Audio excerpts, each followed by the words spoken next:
Je suis un jeune Ivoirien, je me nomme Ougabi Diab Basile. Je suis un partenaire à une société italienne que dirige M. Alvaro. Alors, j'ai été contacté à un moment donné par l'entreprise de M. Alvaro qui voulait en même temps investir en Côte d'Ivoire. Et dans le domaine de la transformation de noix de coco. Alors, dans mes recherches, j'ai trouvé quand même que le Sud Comoé était une région qui produisait beaucoup de noix de coco. Et c'est ainsi que j'ai pu contacter monsieur le député, monsieur Charles et monsieur Anderson Atobra. Cela m'a amené devant les autorités compétentes de la région du Sud Comoé, notamment la région de Tiapoum, où nous avons discuté et contacté le responsable de la coopérative à Douvlet. Nous avons négocié avec eux, nous avons mis en contact l'entreprise de M. Alvaro et ceux-là ont décidé aujourd'hui quand même de venir vers la coopérative. Je m'appelle M. Boisbilé Jean-Jacques, président de la coopérative des producteurs de coco du département de Tiapoum, en abrégé à Douvlet COPCA. Et au-delà, nous sommes 800 planteurs de producteurs et nous avons une superficie de 5200 hectares que nous couvrons. Et dans la zone, nous avons 3 sections dirigées par des délégués. Alors, nous avons la section de Bouenda, la section de Tiapoum et la section de Nouamou. Et au-delà, nous produisons déjà, nous avons commencé nos activités depuis belle lurette. Mais malheureusement, nous avons un problème d'écoulement. Malheureusement, nous avons un problème d'écoulement. Pourquoi? Parce que nous ne savons pas où déposer nos noix, où transformer nos noix. Alors, nous demandons l'aide des bailleurs de fonds et pour qu'on puisse faire écouler nos noix parce que nos plantations là, beaucoup commencent à battre. Mais Dieu merci, nous avons bel espoir pour ce projet. Alors nous demandons les institutions internationales, surtout la Banque mondiale et la BAD, de nous appuyer pour qu'on puisse avoir ce financement-là pour pouvoir construire cette usine-là. Je m'appelle M. Touré Adama, je suis agroéconomiste de formation et je suis le directeur exécutif de la coopérative à Douvlet, des planteurs de coco du département de Tiapoum. Ici, vous avez notre magasin de stockage. Nous classons, quand les noix arrivent dans ce tracteur-là, automatiquement, nous avons des calibreurs. Et les noix sont choisies, calibrées en fonction de la demande du client. Donc ici, vous pouvez venir. Nous classons d'abord les noix des plus bonnes qualités, A et B. C'est les noix les plus grosses. Nous les classons ici. Ces noix sont fermées ici. C'est les noix A et B. Ils ont leur prix à part. Ces noix ont leur prix à part. Et après ces grosses noix A et B là, nous avons les petites noix. Ces petites noix là sont classées ici. C'est les noix C. Dans notre département, nous n'avons pas assez de petites noix. Donc ce qui fait que vous voyez la proportion. Il y a près de 10% de petites noix dans toute la production. Les noix sont calibrées en fonction de leur taille. Et donc les plus grosses noix sont stockées ici. C'est les noix A et B, les meilleures qualités et avec les meilleurs prix. Nous avons les petites noix. Il faut dire que dans toute la production de notre coopérative, il y a 10% de petites noix. Et donc, pour plus de traçabilité, de transparence comment dirais-je, dans le traitement de nos marchandises, nous les classons dès que les produits sont arrivés. Nous trions les noix qui sont germées et cassées. Les germées sont positionnées ici. Voilà. Nous avons les noix germées ici, qui sont stockées par ici. Et ça obéit aussi à une autre demande. Nous avons des grosses entreprises qui sont de l'autre côté, qui demandent qu'on fasse du copra.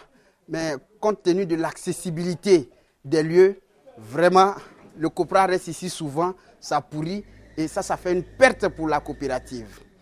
Ce stockage qui est là, logiquement, devait partir. Mais compte tenu du fait que le coin il est éloigné et les problèmes de coulement, c'est encore là, ça attend. L'harmattan sévit. Si c'est couvert, c'est pour ne pas que les noix se cassent en attendant qu'on trouve une issue pour les faire partir jusqu'au Nigeria. Et là, si ça doit prendre 2 semaines, 3 semaines, pendant que ça y est là, les noix sont en train de craquer et ça fait une grosse perte pour la coopérative. Véritablement, quand les noix sont cassées, nous ne pouvons pas les jeter totalement. Nous avons là des femmes qui nous aident à acheter ces noix-là à des vils prix, mais ça nous permet quand même de minimiser les pertes. Donc ces femmes achètent ces noix de coco-là, enlèvent les décoques.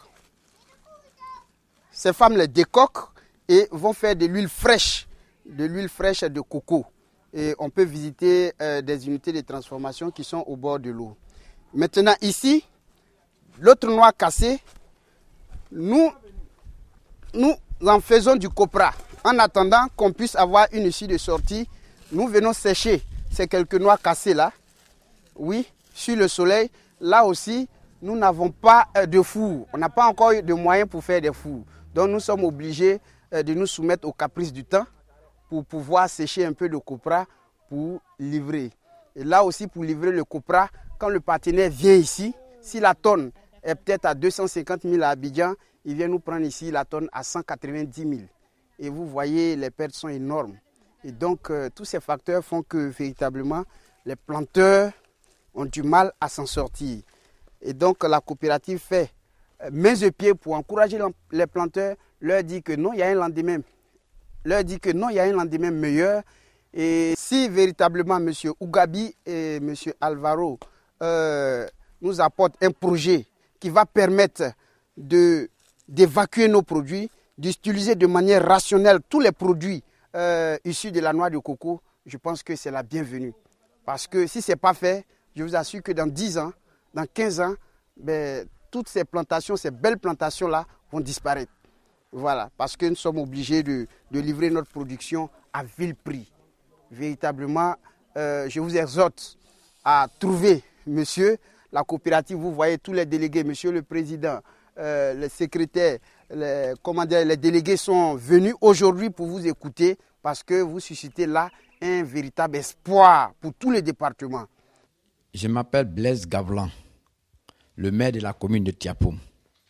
Je remercie M. Ougabi d'avoir choisi sur l'étendue du territoire Tiapoum pour nous faire implanter l'usine. Alors je demande à la communauté internationale, d'abord à notre président de la République, si qui peut l'appuyer pour qu'on trouve un financement pour qu'un jour l'usine voit jour. Parce que en tant que maire, mon souci, c'est la jeunesse. Le développement de mon département. Alors, si une occasion s'est présentée, il faut que je la saisisse. Mais, malheureusement, nous n'avons pas les moyens.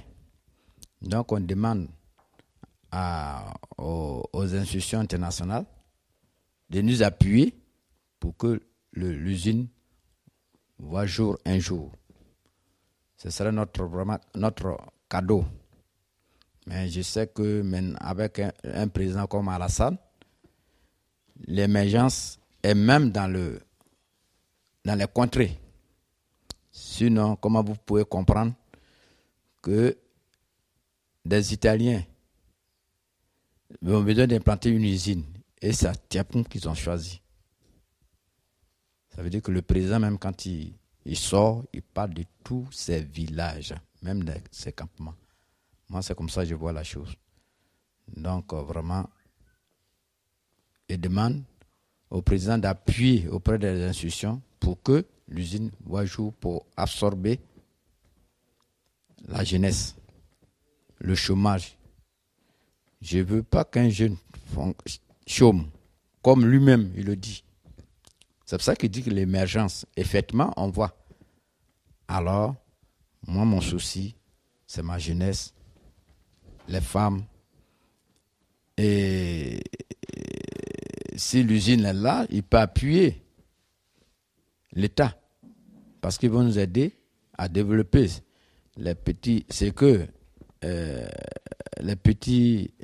projets.